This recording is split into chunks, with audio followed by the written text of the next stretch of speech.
অসম প্ৰদেশ কংগ্ৰেছৰ নতুন সভাপতি গৌৰৱ গগৈ, জাকিৰ হুছেইন সিকদাৰ, ৰজলিনা তিৰ্কী আৰু প্ৰদীপ চৰকাৰক কাৰ্যকৰী সভাপতি নিযুক্ত কৰা হৈছে। ভূপেন বৰাক কেম্পেইন সমিতিৰ দায়িত্ব অৰ্পণ কৰা হৈছে। পুনৰবাৰ জনাইছো এই মুহূৰ্তৰ এক ব্ৰেকিং নিউজ। অসম প্ৰদেশ কংগ্ৰেছৰ নতুন সভাপতিৰ নাম ঘোষণা কৰা হৈছে। নতুন সভাপতি হৈছে গৌৰৱ গগৈ।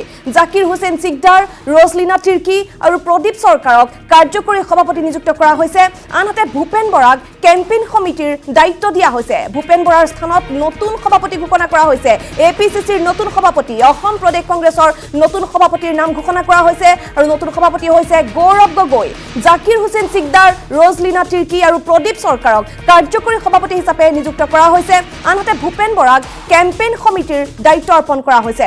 এটাৰ পিছত এটাকৈ নিৰ্বাচনত মুখ থেকেচা কংগ্ৰেছৰ আৰু তাৰ পিছতে এই সিদ্ধান্ত লোৱা হৈছে। নতুন সভাপতিৰ নাম ঘোষণা কৰা হৈছে। অসম প্ৰদেশ কংগ্ৰেছৰ নতুন সভাপতি ভূপেন বৰাৰ স্থানত এবাৰ নতুন সভাপতি গৌৰৱ গগৈ। জাকিৰ হুছেইন সিকদাৰ, ৰজলিনা তিৰ্কী আৰু প্ৰদীপ চৰকাৰক কাৰ্যকৰী সভাপতিৰ দায়িত্ব দিয়া হৈছে। আনহাতে ভূপেন বৰাক কেম্পেইন সমিতিৰ দায়িত্ব অৰ্পণ কৰা হৈছে।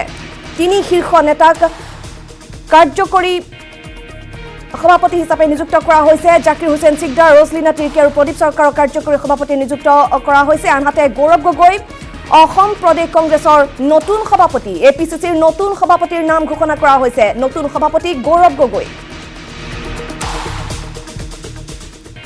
আৰু এই সন্দৰ্ভত আমি অধিক জানিবলৈ চেষ্টা কৰিম। ফোন লাইনত আমি সংযুক্ত হৈছো এই মুহূৰ্তত। আমাৰ সৈতে আছে নিউজ এডিটৰ সুনীল বৰা। সুনীল, এপিচিচিৰ নতুন সভাপতিৰ নাম ঘোষণা কৰা হৈছে। ভূপেন বৰাৰ স্থানত গৌৰৱ গগৈ। আৰু দেখিবলৈ পোৱা গৈছিল এটাৰ পিছত এটাকৈ নিৰ্বাচনত মুখ থেকেচা। তাৰ পিছতে প্ৰশ্ন উত্থাপন হৈছিল যে অসম প্ৰদেশ কংগ্ৰেছৰ নতুন সভাপতি নিৰ্বাচিত হ'ব নেকি? আৰু এইবাৰ নতুন সভাপতিৰ নাম ঘোষণা কৰা হৈছে গৌৰৱ গগৈ। আমি আপোনাৰ পৰা অধিক জানিব বিচাৰিম।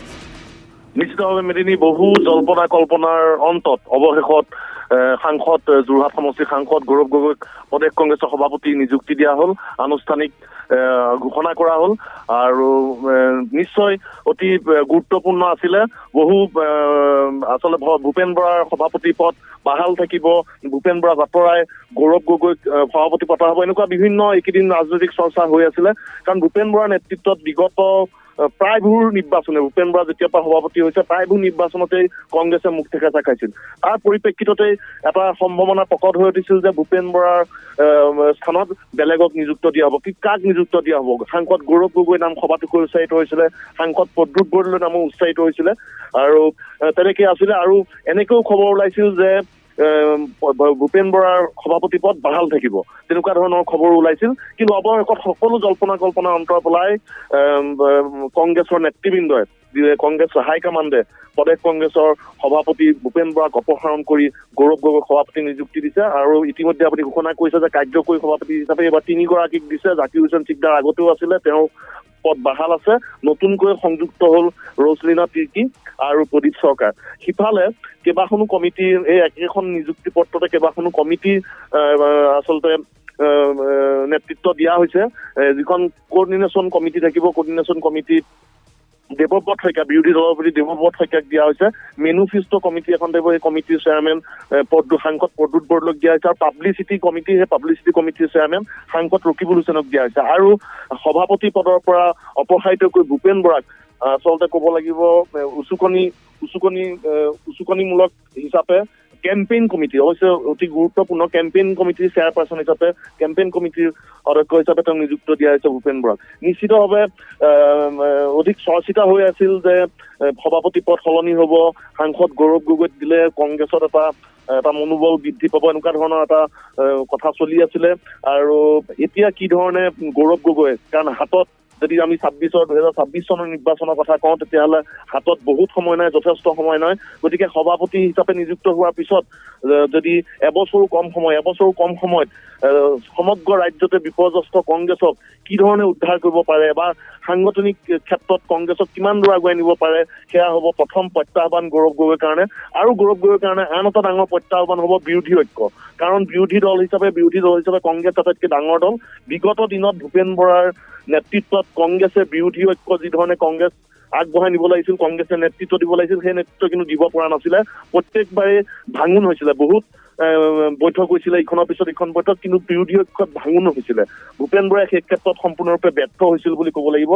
এতিয়া বিৰোধী ঐক্যটোক গৌৰৱ গগৈ কি ধৰণে একগোট কৰে, বিৰোধী ঐক্য সকলোৱে জানে যে ৰাজনৈতিক দলত যে বিৰোধী ঐক্য অতি দুৰ্বল, আৰু তাৰ ফলত বিজেপিৰ যিটো পথ সেই পথটো আচলতে একেবাৰে সহজ হৈ উঠে প্ৰতিটো নিৰ্বাচনত আপুনি শেহতীয়া পঞ্চায়ত নিৰ্বাচনত চাওক সকলোৱে বিৰোধী দলসমূহে বেলেগে বেলেগে খেলিলে তাৰ আগত যদি আপুনি লোকসভা নিৰ্বাচন চাই সকলোৱে বেলেগে বেলেগে খেলিলে তাৰ আগত বিধানসভা নিৰ্বাচনতো বিৰোধী ঐক্য হ'ব পৰা নাছিল আৰু বিজেপিৰ বাবে আচলতে গোটেই নিৰ্বাচন ফলাফল বিজেপিৰ সপক্ষে হৈছিল এতিয়া বিৰোধী ঐক্যটো গৌৰৱ গগৈয়ে পাৰিবনে নোৱাৰে সেই বিৰোধী ঐক্য কৰিব পাৰিব নোৱাৰে সেয়া হ'ব আন এক ডাঙৰ প্ৰত্যাহ্বান গৌৰৱ গগৈৰ কাৰণে ডাঙৰ প্ৰত্যাহ্বান হ'ব গতিকে বিপৰ্যস্ত কংগ্ৰেছক উদ্ধাৰ কৰিব পাৰিবনে নোৱাৰে বিৰোধী ঐক্য আকৌ একগোট কৰিব পাৰে বিৰোধী ঐক্যটোক কি ধৰণে শক্তিশালী কৰে এই দুটাই হ'ব গৌৰৱ গগৈৰ ডাঙৰ প্ৰত্যাহ্বান সভাপতি হিচাপে কাৰণ হাতত যথেষ্ট সময় নাই 2026 বিধানসভা নিৰ্বাচনৰ যদি কথা কওঁ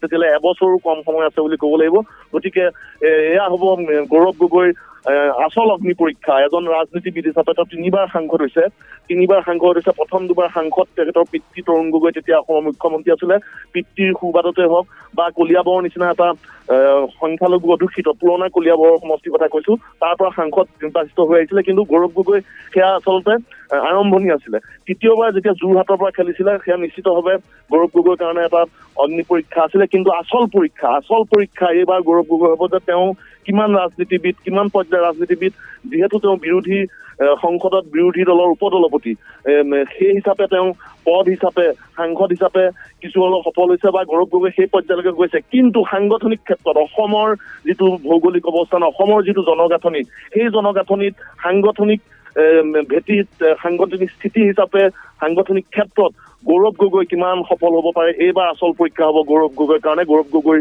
ভৱিষ্যত ৰাজনীতিৰ কাৰণে নিশ্চিতভাৱে বিজেপিৰ যি সুপৰিকল্পনা নিৰ্দিষ্ট পৰিকল্পনা বিজেপিৰ বা বিশেষকে বিজেপিৰ যিটো মিত্ৰতা সেই মিত্ৰতাত দেখিবলৈ পোৱা যায় ঐক্যতা কেতিয়াও বিজেপি মিত্ৰতাৰ মাজত কোনো ধৰণৰ আজিলৈকে তেনেকুৱা বাক বিতণ্ডা বা তেওঁলোকৰ অমত এনেকুৱা ধৰণৰ দেখিবলৈ পোৱা নাযায় তাৰ বিপৰীতে বিৰোধী ঐক্যত বাৰে বাৰে সেইবিলাক দেখিবলৈ পোৱা যায় সেয়াও আমি সংবাদ পৰিৱেশন কৰি থাকো গতিকে সেই ক্ষেত্ৰত গৌৰৱ গগৈৰ এই পৰীক্ষা হ'ব অগ্নি পৰীক্ষা আচল পৰীক্ষা গৌৰৱ গগৈ কিমান আচলতে মেচিউৰিটি দেখুৱাই ৰাজনীতিত সভাপতি হিচাপে নিশ্চিতভাৱে এয়া হ'ব গৌৰৱ গগৈৰ কাৰণে আচল পৰীক্ষা হয় সুনীল আপোনাক ধন্যবাদ জনাইছো